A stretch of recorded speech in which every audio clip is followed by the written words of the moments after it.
So how many of you have seen the Inside the Manosphere documentary by Louis Theroux?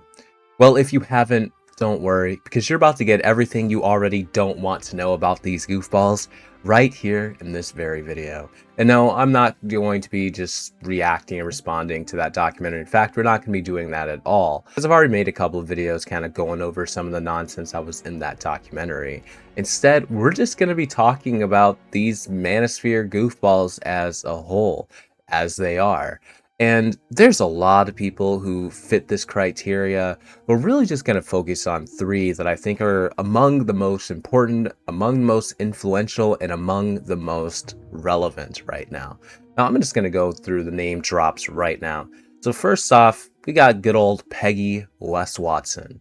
Now, I'll give you some more details about him in a moment, but he's one of the original pioneers, revolutionaries, if you will. He's an inventor, an innovator of the Manosphere space.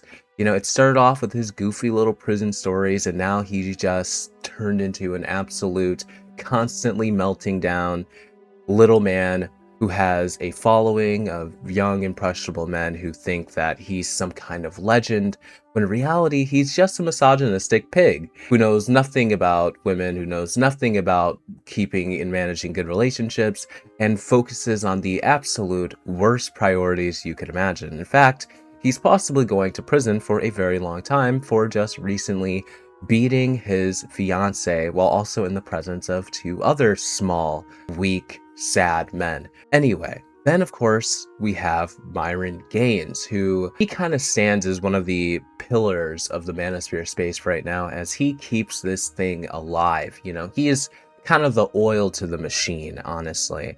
And he is known for having very similar takes to like the Tate brothers, for instance, when it comes to women and relationships, money, your worth as a man being tied to how much money you make and how many women you've slept with, apparently. Yeah, we're going to hear more about that in just a little bit, but he's one of the most relevant right now. And then we have Clavicular, who has been getting in some of the most recent, consistent controversy around mistreating women, being an absolute creep, an absolute weirdo, almost like somebody who kind of double dips as like a nice guy, because he doesn't go around spewing the same misogynistic crap, but he does those same actions while trying to act like he's not some weird creepy guy. And then when he gets rejected, of course, you're the problem. But either way, these three are really the kind of current titans of this Manosphere space, and so seems only appropriate to break it down with these three goofballs for now. Now, I want to start off with Peggy Watson. First off, he got that name because he quite literally, when telling his little goofy prison stories at his cute little picnic table, told people about how he was recognized by his butthole, because people just loved pegging him so much, and he loved getting pegged in prison, and people didn't know who he was until they saw the butthole, because he was like, "Oh, you don't remember me?" So he would turn around, pull down his pants, and be like, "Nah, you do, right?" I know, kind of sickening, and you probably could have continued on, with this video without hearing that information. And if you are on your lunch break right now from work and I just ruined your lunch, sorry about that. Hopefully you can try again tomorrow. Anyway, or maybe try again at dinner, maybe things will go better then. Anyway, let's get on with why Peggy is one of the biggest perpetrators in this Manosphere space. And there's a lot to talk about in how this type of thinking has affected especially Gen Z, but young men, young adults, women as well, because obviously they've got to deal with the consequences of people indoctrinating others into this way of thinking. And then you end up with situations like with Clavicular, where he's running into people and trying to, ask them to come to his house to, get a little freaky deaky, and they're telling him no, and he doesn't like taking no for an answer, really. Gets very offended by it. Anyway, this very short clip sums up pretty much everything you need to know about Wes Watson. So let's go take a look at that. My last name is out the question, right? Just shut the fuck All up. right. I'm just asking, not just... That's like when you buy her 10 grand worth of clothes, you say, are we getting the jacket, bitch? It's a question. Like you got the pants, the shoes, and the other shit. Shut up. It's a question. Believe me, despite that one singular short clip doing an excellent job of summarizing everything you need to know about this piece of shit, we're still going to dive deeper. But essentially, that was his fiance, the one that he brutally assaulted recently, and has, basically run away from him.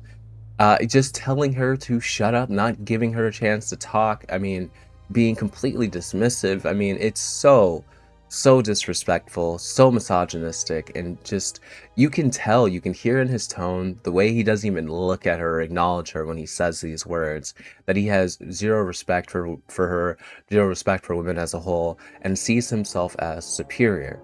Now, what you'll hear with Myron Gaines in a little bit is that he firmly believes, as well as many people in this space, that men and women are not equal. And no, not because of just like the differences of like strength or something, because you could say like men and women aren't equal in strength because men are built in a certain way to be stronger or whatever it is. But no, he just means not equal at all, not equal as human beings. Men, according to Myron Gaines and some of these dickheads, are just far superior to women, which is just disgusting. And you're seeing it in real time, live action here, no scam, no joke.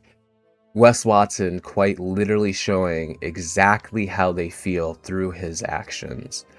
So at least with him, you know that it's not fake, whereas with some of these others, you might be able to argue that it's a grift.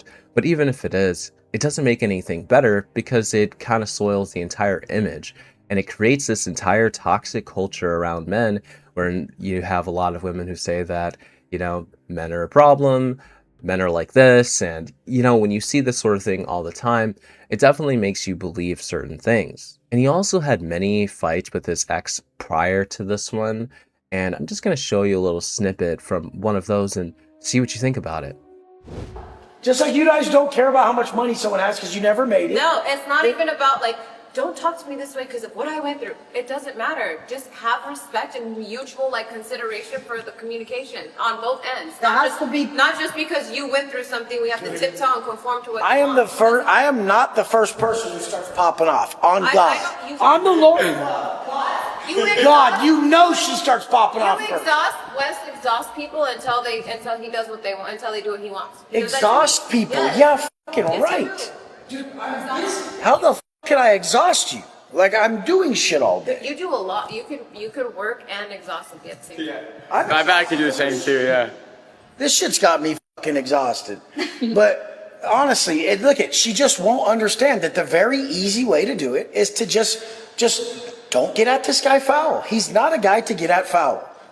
You can do a lot of shit to this guy. You can't get at this dude foul. You can just not do it. That's what you cannot do. He is not the person who deals with it. If she said, I'm not the person who deals with this thing, then I would just know. But we don't know with women. They don't tell us what to do or not to do. Yeah. It's there's no handbook to them. So Andy's trying to make this argument that Wes exhausts people. And it's a very, very, very true thing. And it especially applies to women. Because he is an exhausting person to deal with, I'd imagine. And Wes, he's not having any of that. If you notice, he barely even looks in her direction. He talks to Jack in response to her because that's how little respect he has for her opinion, her views, for her complaints. And this was his girlfriend at the time. And so you can't even show that respect to your own girlfriend. It's just very blatantly clear how little respect he has for women as a whole. And people eat this junk up. I mean, people still watch Wes by the tens of thousands, hundreds of thousands, and he's constantly gaining new viewers. And it's people like him and everybody else who's on this list and everybody else who we're not going to talk about in this video who create this very toxic culture known as basically the Manosphere. Now, I'm going to move on to this next clip of this is something really unhinged that he said before that really had me scratching my head, but he makes this terrible argument that people who don't want to get plastic surgery have a massive ego that needs to be checked. Anyway. First off, if you feel you don't need surgery, or you don't need enhancements in your body or your facial features or anything, first off, you have a massive ego. In a world of people who are doing these things to look better, you think you're the only person who doesn't need them and you look good enough how you are. You don't. It's always the threes and the dorks and the losers and the people who can't afford it who are the ones who are against the surgery or are against altering themselves in some way. So first off, it's always the ugly chicks who need it the most, who talk the most shit. Second off, if this bitch had a genetic deformity like a cleft lip, and it's purely cosmetic, but she had a fucked up lip, would that be wrong? Well, fuck.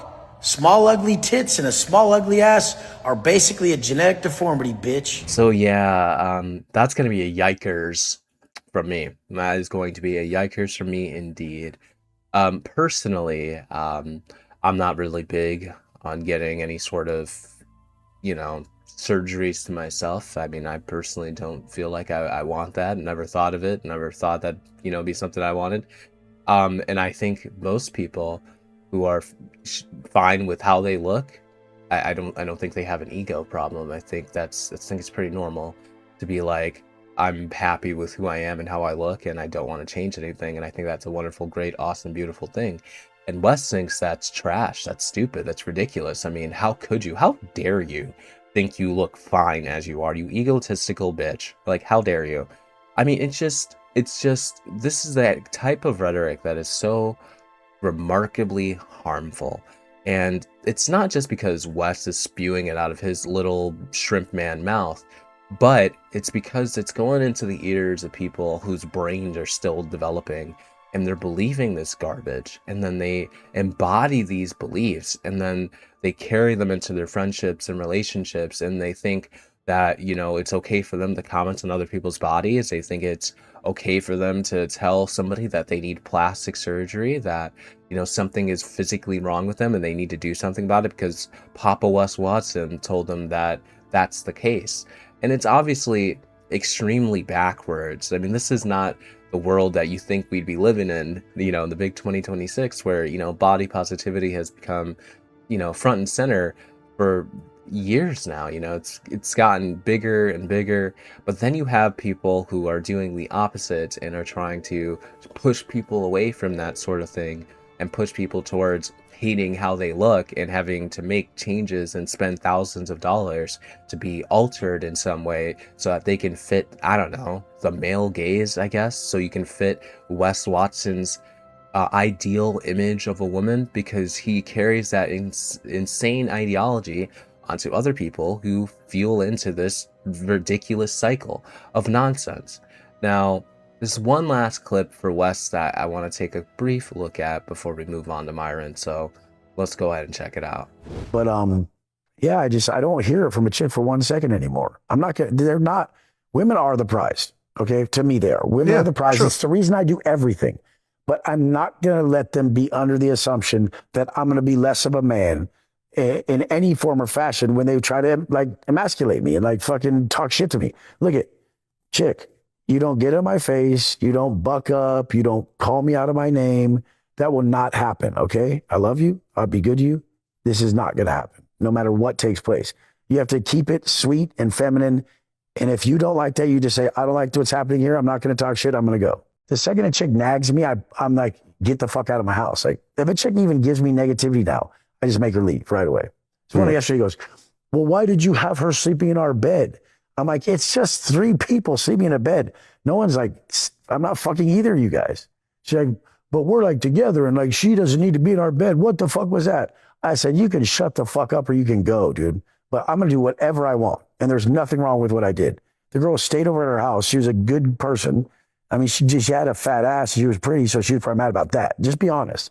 See, it's okay if you had an ugly chick in your bed in our bed with us, but a hot one, I don't want that. In all reality, shit's loaded. People are just jealous and it's a problem. What a chivalrous knight in shining armor. I mean, look at that selfless hunk of beautiful man meat right there. He does everything for women, all those beautiful, wonderful tattoos on his fucking head, those $1,000, multi-$1,000 chains around his neck, his orange Bugatti. I mean, it's all for women, you know, not for his own selfish reasons or anything like that. I mean, you'd be a fool to think so, right?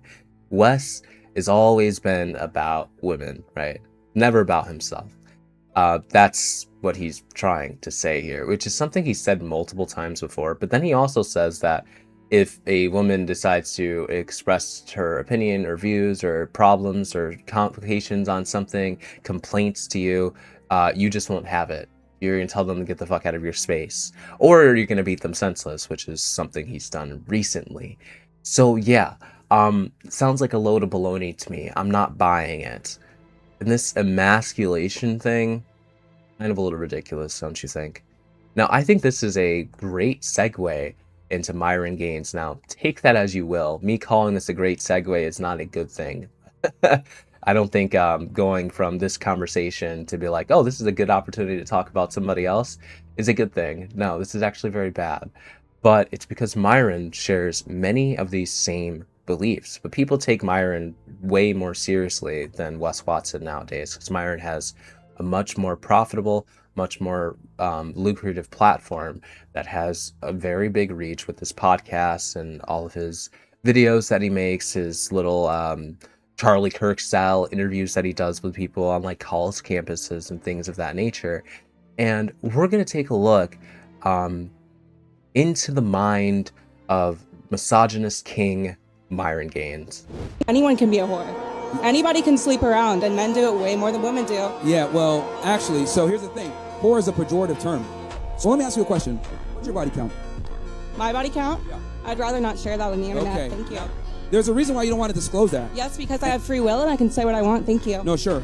The reason why you don't want to disclose it, as well as women in general don't want to disclose that, because women understand that their sexuality defines their value in the dating marketplace. So women instinctually know that their body count directly affects, and their past promiscuity directly affects their ability to find a suitor in the future, right? So when people use a term like whore, which is a pejorative term, that's attributed to women because you guys care about your body count because that limits your ability to find a man. But for us, the more partners we have, typically the more value we have. Because as a man, for you to be able to get a lot of sex, you have to bring something to the table, right? Men that have sex with a lot of women typically have some kind of money, some status, they're charming, they have something. Can I speak? Well, I'm finishing my point to answer your question. So men have to bring something to the table to be promiscuous, women don't. So that's why it's not respected. I think every woman here would agree that we don't want men bringing their sexual experience and sluttiness to the table. We want men bringing their kindness, their godliness, their honesty, their communication skills. There's a reason why nice guys finish last as a phrase. Women say these things, but you're not actually aroused by it. You want the bad boy. You want the guys that are attractive, the guys that can tell you to shut up, make a sandwich, right? I think you're stuck in 1950 and you need to wake up and realize you're in 2025. No, that's precisely my point, is we're 2025 and women have changed. For the better. For the worse, actually, but that's fine. Did you know that a woman invented Wi-Fi? You couldn't even upload. It's honestly disgusting how he just laughs at her when she says that, when she says the truth, actually. But that's the thing. That's like the number one thing that the people in this Manosphere space just cannot wrap their heads around. They don't get it. They refuse to understand it. That the truth of the matter is, what she said there, that women aren't looking for your sexual experience and your sluttiness to be brought to the table. Now, obviously, you know, there's exceptions to everything. So I'm sure, you know, some probably do. But that's not the expected thing. It's not like the standard. It's not the default. What she's saying, at the very least, I would believe would be true. That, yeah, at least according to my wife and any woman I've ever known, which is quite a few, I had mostly female friends in high school and college. Yeah, usually they care about being treated properly, respected, with kindness, as an equal. Pretty much the exact opposite of what Myron Gaines teaches to his impressionable audience full of teenagers in diapers who just cannot fucking think for themselves. And here's the thing. Even I was somewhat a victim of not this extremity of thinking, but of certain aspects of like Manosphere culture when I was like, you know, in high school and college. And it was the idea that, oh yeah, you know, looks maxing, you know, was a thing, or like, you know, it's actually ironic now that I really think about it, The reason for my name, the Curl King, is actually a product of this Manosphere thinking. Because when I was in high school, I believed that I needed to have big muscles and be really strong and stuff like that in order to, you know, have a girlfriend. So I spent multiple hours every single day in the weight room just like pumping iron. Legitimately, I curled all the time to the point where like it became my nickname, the Curl King, because I curled a lot and I curled a ridiculous amount of weight because I was trying to have like big biceps so I could, you know, looks max so I could get a girlfriend. Isn't that fucking crazy to think about? Also, I never ended up with very big biceps. I ended up being very strong, but like I wasn't eating properly, I guess, to get big enough muscles to, you know, hit what I was looking for. I always mention this, that, you know, when I went on my first date with my wife, I thought that I wasn't supposed to text her again that night, that I was supposed to, you know, act like I had better things to do. I literally had that type of thinking drilled into me all the time. So like, oh, you're supposed to, you know, you can't text back right away because it seems like you're desperate and you don't have better things to do, that you're not busy, that, you know, you're not making bread or whatever. Like, you're not valuable if you respond so quickly, right? That you have so much time for this woman, right? You're not very valuable if that's the case. That's the kind of shit that was like drilled into my head. So like I would intentionally leave gaps between like text messages and stuff like that, even if I wanted to respond right away, even if I wasn't busy and I wasn't fucking doing anything, because, you know, I'm a normal person who isn't working all the time, who isn't, you know, constantly hung up on projects and nonsense like that, who had, you know, free time to talk to, you know, my girlfriend at the time, who was obviously not my wife. But I didn't know that, you know. I thought that because this is what these goofballs taught, because if you looked up, you know, dating advice or whatever back then in like early 2020s or before that, that's the kind of advice you would get. And even nowadays, you're still going to see ridiculous advice like that, you know. I've grown up and I've learned that it's all nonsense and it's bullshit, and she's effectively saying that as well, the woman here who approached Myron Gaines. Now also, about the body count thing, first and foremost, if you had asked me that, I also wouldn't have answered it because it's none of your fucking business. And that should be the same thing. We need to like stop normalizing this idea that you can just ask people about their sexual life without even knowing who they are or anything about them and thinking that's totally okay. That's not.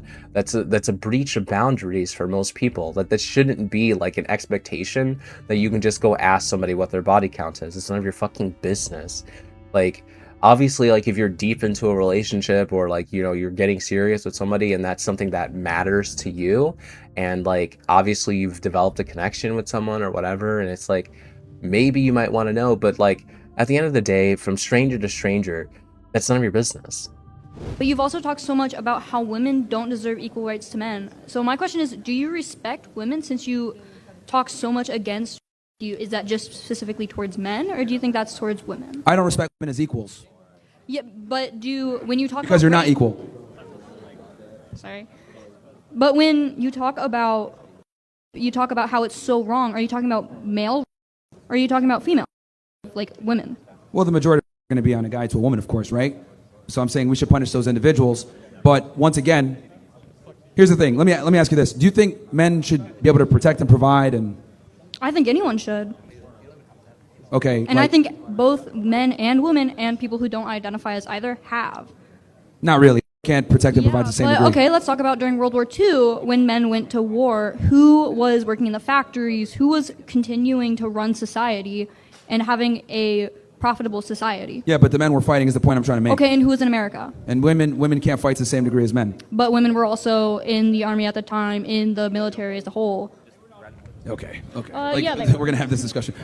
The reality is, just because women are capable doesn't mean it's optimal. So you do think men and women are both equally capable? No, they're not. All right, so this is the angle that I've seen many times from Myron Gaines in particular, about how men and women are not equal, right? And this, like I said, it goes far beyond just like physical capabilities for him. He just means like in general for various reasons.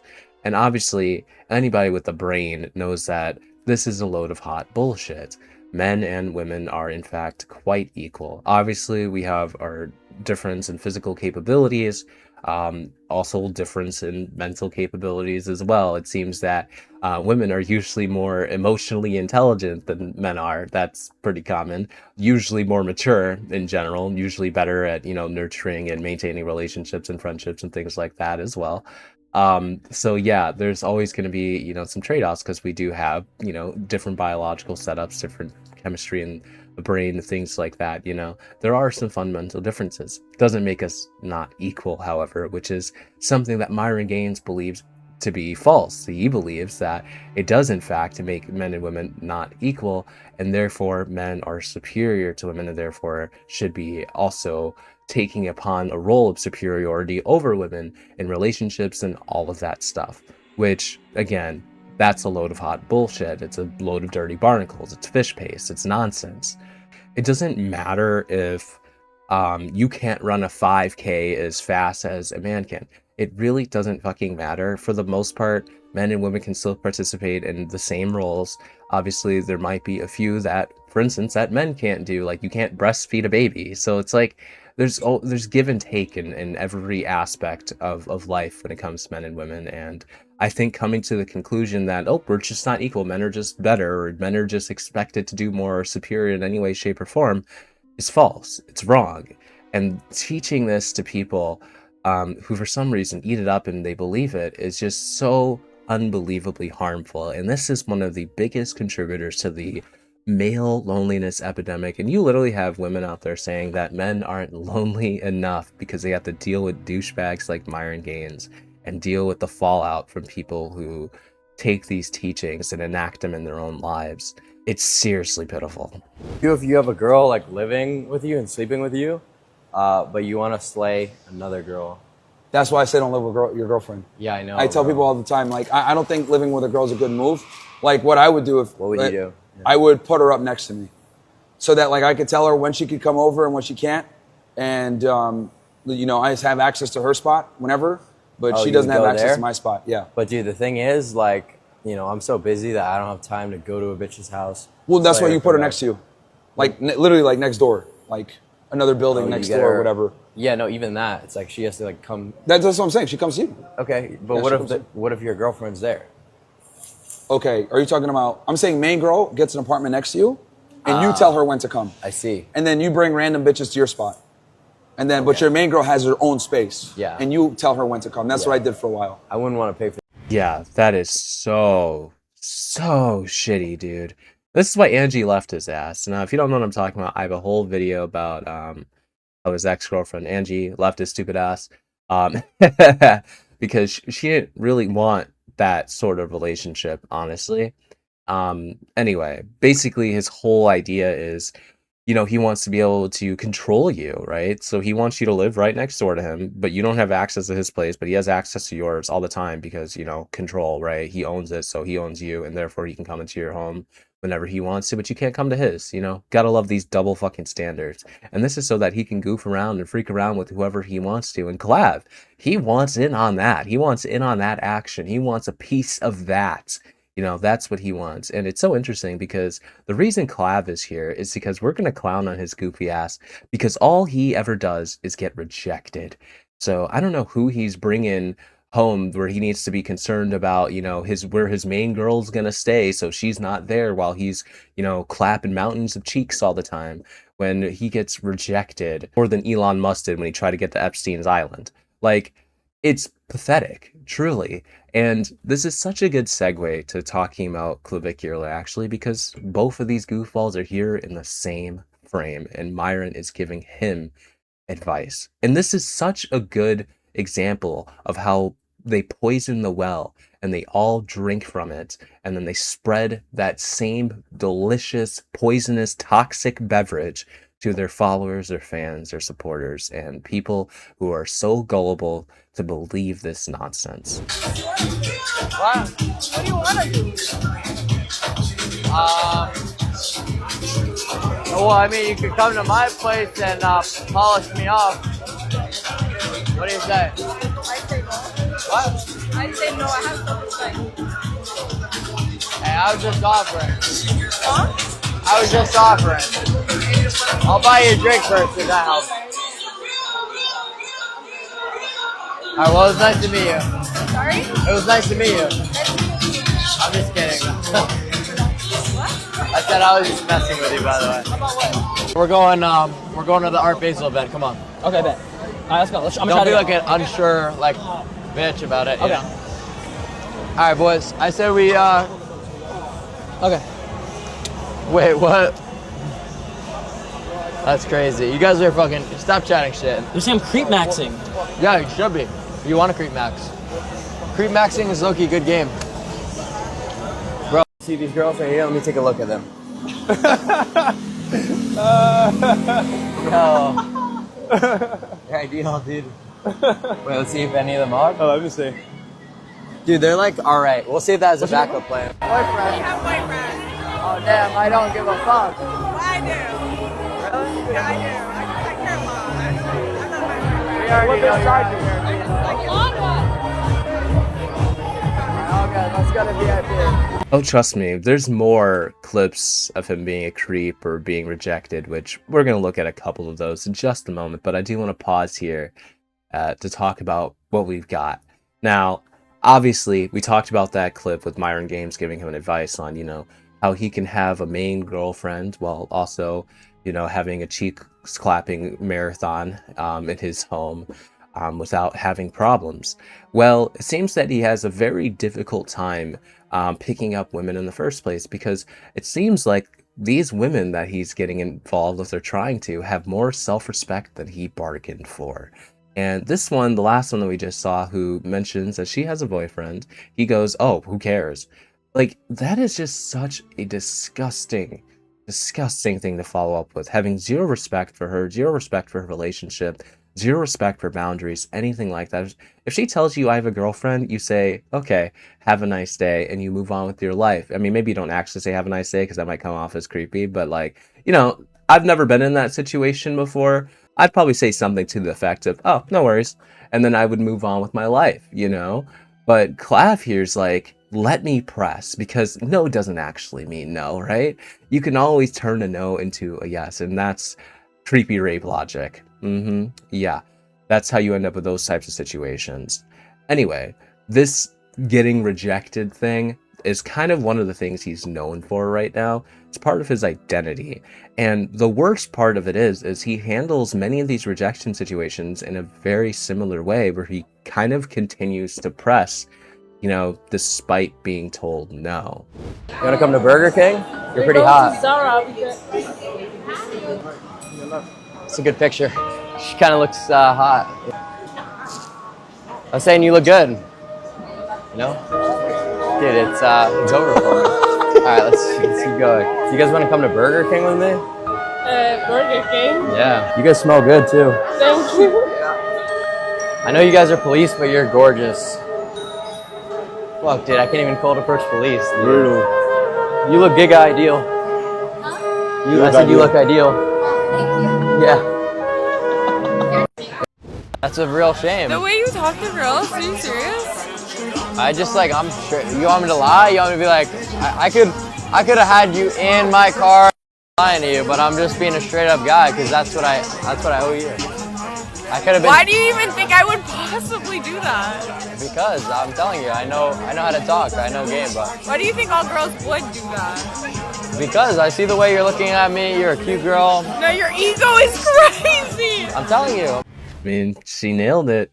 It's either he has an absurdly inflated ego, or it's a grift, And the truth of the matter is, it's so much easier to make a career and blow up on the internet on a grift than making honest, true content.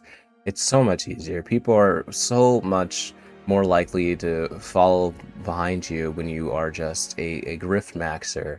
And because there's less people doing it, because it's very shameful, it's a lack of dignity, lack of integrity that most people aren't willing to do. And then they engage with it, and they see a lot of success because people love watching a good grift. Even if they don't agree with it, some people hate watch it, some people watch it because they do agree with it. And people love to align with like the supervillains, you know? People are so loyal to supervillains. When somebody has an unpopular opinion or belief that aligns with them, they will fight sword and shield to protect that belief and to support it, which is why people like Clav or Myron Gaines, Wes Watson, why they do so well. I mean, it's really the underlying thing. It's the bridge that all of this nonsense stands on. It connects all of it all together, you know? But, you know, it comes with the price. You know, obviously what they experience, they don't care. They don't care about negative publicity because at the end of the day, they're getting paid in Benjamins, you know? They're living a life that, you know, they obviously want, many of them, and it's really a gateway to easy success. So of course they're going to continue to do it, and people are going to continue to enable it. It's one of the biggest problems with the current internet culture. And unfortunately, this is one of those, like, do you hate the player or do you hate the game? Or do you hate both? In my mind, I hate both, because I think the people who do this are just as bad as the people who support it, and it's just as bad as the entire concept as a whole. Nobody is a winner in this situation. I mean, Clav obviously is a winner. Dude's a total fucking loser. And overall, this whole thing is just a disastrous shit show that I don't think is going away anytime soon. And at the very least, I think it's important that people talk about it in the way that I am here, where it makes it so that those who may have, you know, been subjected to this can learn a little bit about, like, why this is all grifting nonsense that shouldn't be taken seriously. And for those who are affected in a way where this is negatively impacting their relationships or something like that, it helps to understand where this information is coming from, why it's so potent, why it's so toxic, and how you can deal with it, you know, how you can spot it and, you know, work around it even. But it's really all I've got to say about these little Manosphere goofballs. Hope you guys enjoyed this video. I'll see you all next time.